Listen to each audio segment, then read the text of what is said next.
Thanks so much for tuning in to Talking Point. I'm your host, Neeraj Shah. Our guest today is Samit Vartak of SageOne. Samit, great having you. Thanks for joining in.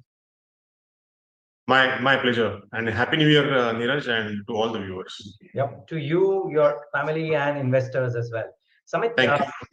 uh, Samit, is there a change in approach from what happened in 2022 to what you would want to do in 2023? Because like a lot of people say, there's I mean, as Howard Marks said, that there's a sea change in terms of how rates are vis-a-vis the equity risk premia would behave, and the fact that we're starting off the year with geopolitics firmly on top of everybody's mind.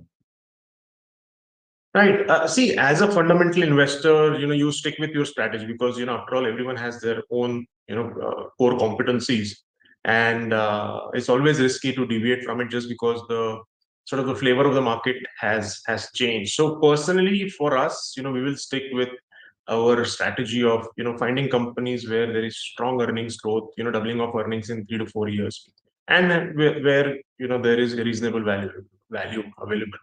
So I think overall for the market, things because the number that gets talked about is the valuation, which is the P multiple. It may have come down, but I think one needs to be careful because I presented in my September 2021 the memo an analysis of how the cash flows had improved significantly, and how the balance sheet had improved to the best ever that we had seen, and that continued towards 2022, at least the initial part of it. But what I've seen in the recent past, the quality of earnings have definitely taken a downturn. So for example, if you look at the earnings, the book profit or the P&L earnings, they have definitely gone up. They have gone up probably high single digits in the last 1 year. I mean, looking at September and trailing 12 months to September and trailing 12 months of 2021. But if you look at the cash flow from operations, they have gone down by 19%. That's a sharp downtick. And hence the enterprise value to cash flow from operation ratio, which was at 16 times or 17 times last year when I had presented this, has jumped to almost 22 times. So which is pretty high for the market in a historical context, because the highest it has ever reached is about 24 times. So 24 times in 2008, 24 times in 2011, 2017, right? So it's pretty close, right? So one needs to be careful. It's not that across the board cash flows have deteriorated, or the balance sheet is pretty decent even now for corporate India. So there's not much to worry. But in terms of valuation, I think we are a little bit stretched, especially in terms of cash flow valuation. And then when you have this global context of markets having corrected significantly, Nasdaq down 33%, S&P down more than 20%, and various other markets, then the difference is pretty stark, and other markets can become much more attractive, right? So whenever the interest rates are rising, there is less room for error in terms of valuation, because the interest rates are big drag. They are huge gravitational pull on the valuation. So I think I would say one needs to be careful and evaluate your companies in terms of cash flow, and not just look at the order books and then just the P&L earnings. Mm. So what's the metric that you use, Samit? Part one, and therefore, does that make you cautious currently? That does that make you want to sit on a bit of cash to maybe take a tactical call, or not really? Yeah, I mean, it makes sense. See, the metric that I generally use, and which has been a pretty good sort of predictor of market valuation, is enterprise value to cash flow from operation ratio. Because free cash flow doesn't really make sense, because if you are going for pretty aggressive investment cycle, free cash flows can be extremely volatile. But cash flow from operation is much more stable ratio, and it at least tells you more about the quality of earnings. Whether it's just the profits that we are generating, or are the profits stuck in receivables or working capital, right? So it does give you a much better perspective. So that's the metric that I use: enterprise value divided by the cash flow operation. Tactically, I would say wherever you feel that the valuations probably have, are looking stretched, better to reduce your allocation. It may make sense because I mean there are a lot of variables, especially in the next 2 or 3 months, right? One is we would at least know, in the next couple of months, how far would Federal Reserve go in terms of interest rates. So that's big variable which will determine how the global markets do. And secondly, I mean, we do have the budget coming in, and you never know. I mean, this is the last full budget before the election, and what kind of decisions or policy changes that the government does can have impact on the short run. I mean, it doesn't really impact my long term sort of view on the market. I still remain extremely positive on the India story, but in the short run, I think the next 2 or 3 months can be really really tricky. Mm, yeah, that's interesting. Okay, now Samit, the the the bullish argument for pockets, um, uh, and I would love to understand if is there the overlay of the cash flow analysis for some of these themes or other metrics for some of these themes which may kind of negate that bullish argument, if you will. Say, for example, banks, the cleanest balance sheet and an upcoming capex cycle which will help them lend significantly, or autos, wherein after a banner start to the year, a bit of a slowdown, but which may perk up. And if the commodity costs have come off, that will aid margin expansion. Or new pockets like defense, wherein everybody talks about the ginormous order books at play and how the government is fully focused on a long-term defense cycle creation. Or PSU banks, wherein everybody says, hey, they can do no wrong because there is just the NPA cycle which is so strong. So these are all the flavors of the last 6 months, so to say, and there seem to be an overweight stance in a lot of books on these themes. Would you be cautious on some of these promises as well because of your overall belief that there could be a bit of a tactical pullback in the market, so to say?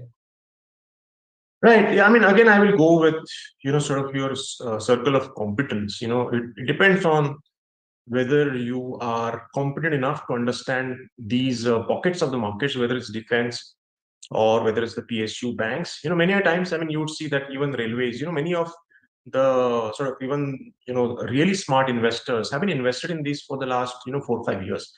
And then, after a long time, a lot of these teams played out. So, it was a very difficult hold for the last four, because I mean, the same government, the same positivity and, sort of conviction was there for the last many years. And someone who has, held on to these teams have minted money, in the last 1 year or so. Right now, question is, can everyone do that?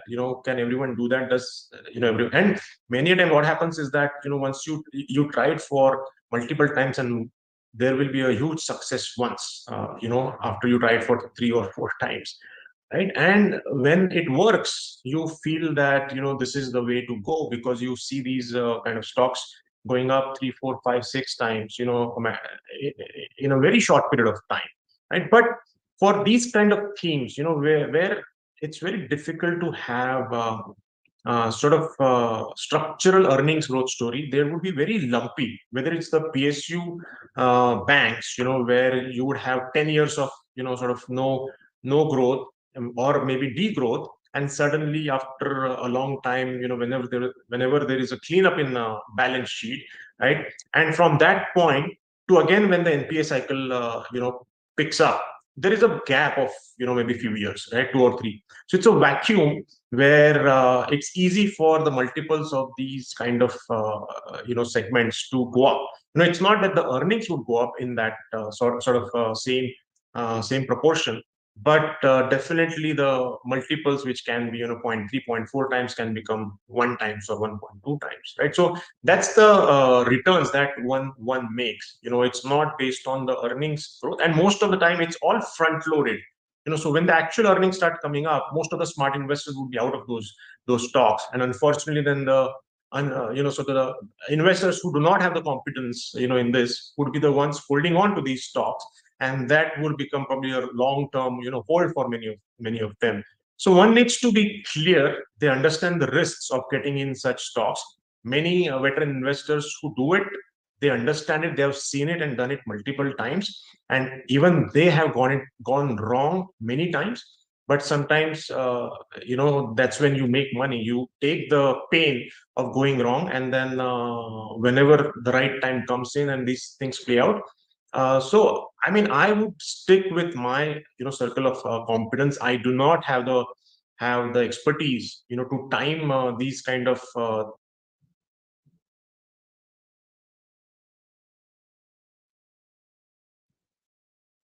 order book, but we have seen order books building multiple times in various sectors, and many of the smart investors that I know who have burned their fingers in defense, because defense has been always an exciting theme for the past, I would say, 17, 18 years, since the offset started. And some of them have stayed out of the current because they would think that it's again probably a false start, and order books will build up, but in reality, how would it be executed? What will be the profitability? What will be the cash flow generation of a lot of these contracts is unknown. And after all, these are all policy decisions, and very difficult to predict the timeline as well as the profitability. Mm, okay. So Samit, how are you approaching for whatever portion of your portfolio that you are invested in or Yeah. looking to make fresh investments or churn? Where is it that you're finding that promise of uh, earnings growth or doubling of earnings in 3 to 4 years, but still available at palatable valuations, if not mouth-watering valuations? Right, right. So, see, I think always, there is conviction in growth in certain sectors, but you also have to see whether it's a consensus or not. So most of the money that you generally make is where there is a long-term structural story which is intact, but there is a lot of pessimism at this point in time. So anything which is global in nature today, whether it's contract manufacturing in pharma or niche specialty chemicals, even the power sector. So if you have a good place in the power sector, and even building materials, real estate, these are the pockets which people are not that bullish about, and these are the places where I think these are really really long term structural stories. I mean, see what's happening in the globe, right? The biggest problem the globe has been facing is inflation, and inflation had various components. There was supply chain glut. Then there was freight costs which had just gone through the roof. Commodity prices had gone up, and then there was wage inflation. Most of the other than the wages, the other components of inflation actually have normalized quite a lot. Even Federal Reserve speaks about wage inflation as the biggest risk going forward, and there is shortage of labor across the globe. In Europe, even if there is recession, but there are not many people available to work. So that's where I think India has an advantage, because I don't think there is any other country in the world where there is so much of skilled sort of employees available to take away the shortage in the global world. So India stands at a really really good juncture to take advantage of that. And at the same time, there are so many geopolitical issues which are going around, which definitely would help. And fortunately for us, we have a government which is stable, which has a very clear policy at work. And I don't think Indian government has any option, because employment is going to become a big issue, going forward. Top 10% of the population is doing well, but if you look at the 90% of the population, they are struggling to find decent jobs. I mean, you look at the Narega figures, there are many more people applying than a few months back. That shows that there are not alternatives which are available. So government will have to find, ways to employ people, and that's where government has to take away a huge portion of manufacturing for the globe, whether it's in textile, whether it's in auto, whether it's in electronics, whether it's in contract manufacturing in pharma or chemicals. agrochemicals, across the board. We can't let this go, and that's where I think there is aggression in signing FTAs with a lot of countries, and that I think will happen. This time it looks that it will happen. So there is a lot of pessimism in any kind of global theme, whether it's the pharma or in the specialty chemical or even IT, textiles, and then even domestically, there is pretty much pessimism in a lot of building materials, which are at play. Those themes should work out pretty well because the valuations there are pretty attractive right now. And you believe that the valuations are attractive in those sectors where the long term or the medium term earnings picture is still looking constructive, and that's why you are kind of inclined to invest Yes, more there. yes, yes, I get your yes. point. Samit, so for example, you mentioned IT.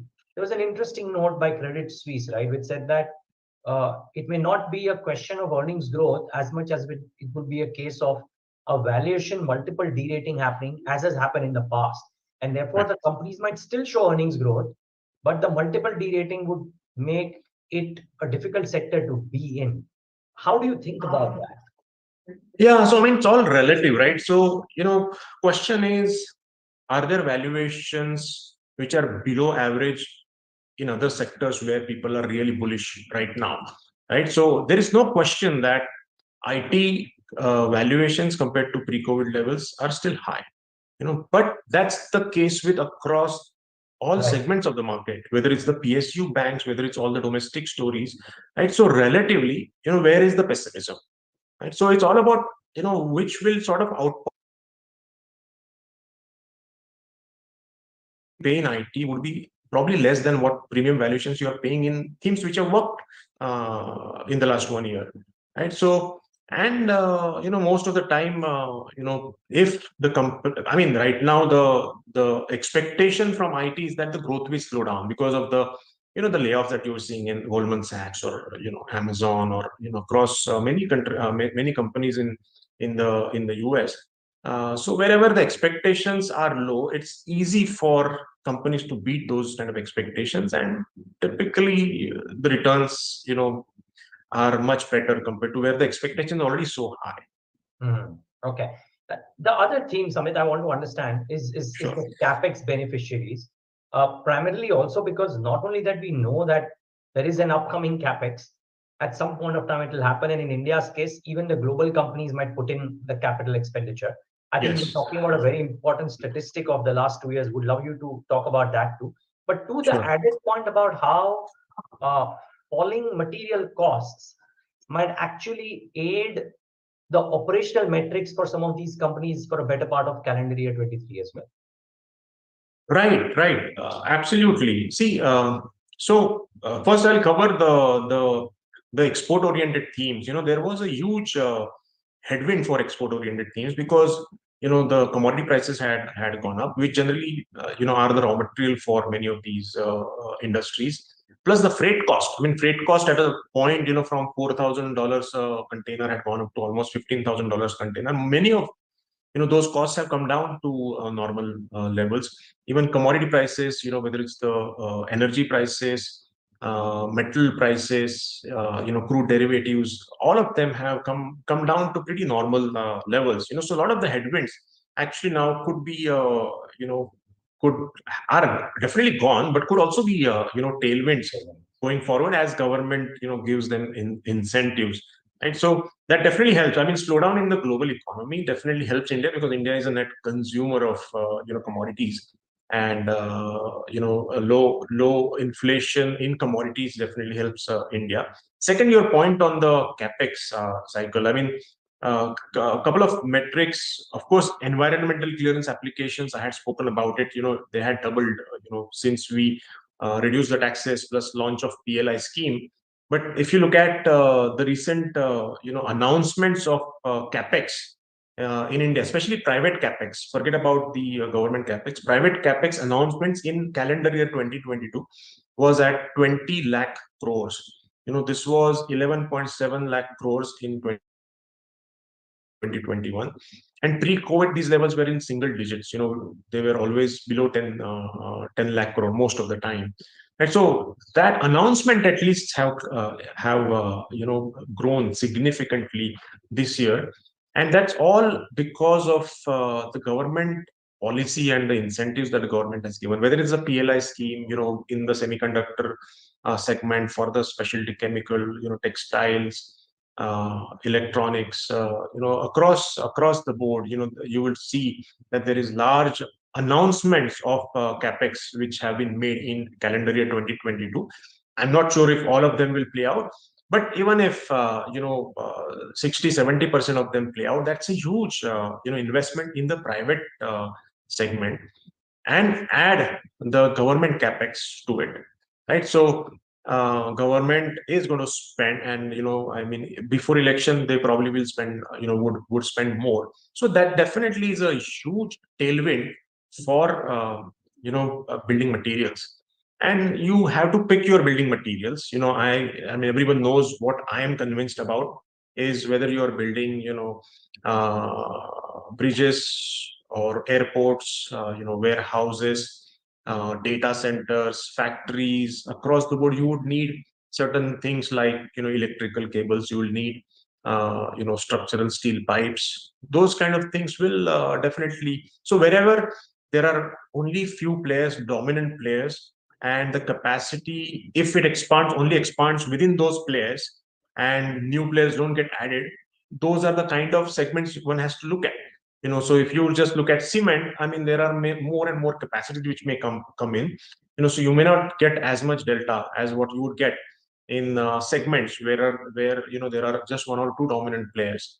So I'm extremely positive on that theme, because it is India's requirement to create employment.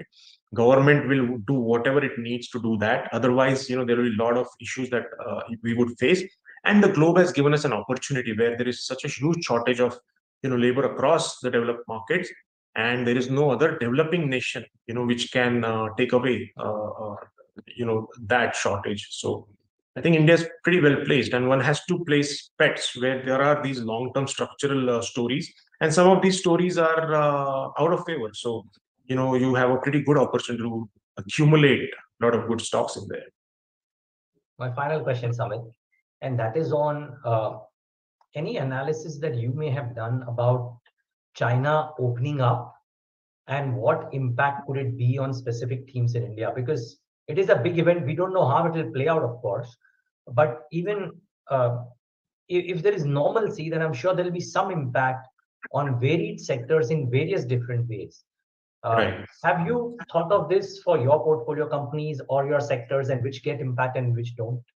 Yes, I mean, definitely. I mean, even so there are China shutting down had, there were sort of blockages in the ports, so the containers had the availability of containers had gone down, hence the freight rates had gone up. So shipping anything from China into India was difficult because it was extremely expensive, and Indian sort of manufacturing or Indian suppliers did benefit big time from it. That included MDF players or tile players, because there was absolutely no import from China, right? And plus there was also supply shortages, because a lot of plants probably were shut, a lot of areas were shut. Now after opening up, you would see that many of these segments, whether it's the MDF side, tiles side, many of the commoditized building materials are seeing a lot of imports into India. There is a lot of dumping which is happening. And the if there is slowdown in China, then there would be even more dumping. So one has to be careful. If if a company that you are investing has no core competency against Chinese player, if they are not the lowest cost manufacturer, there will be increased competition. So one has to be careful that there could be high margins in the previous couple of years, which could just evaporate. And typically whenever you see high margins, the valuations are also high. and there could be double whammy because now you realize that it's a pure commodity kind of a play. There was really no structural story here. It was just pure luck because of that short-term supply issues. And then the valuations also take a beating, and that can happen. I mean, it's not that, even I have made those kind of mistakes, but one needs to be aware that when China opens up, when freight costs, go down, the transactions, the globalization again actually improves, and then the competition also improves. And then again, it's important to be, evaluating each and every company from that perspective. Got it. Got it. Great. Samit, always a pleasure talking to you. Thank you so much for the same today. And once Sure. again, to you and your team, wishing you guys a fabulous 2023. Thank you so much. It's always a pleasure to be here, Neeraj. Thank you, Samit. And viewers, thanks for tuning into this edition of The Talking Point.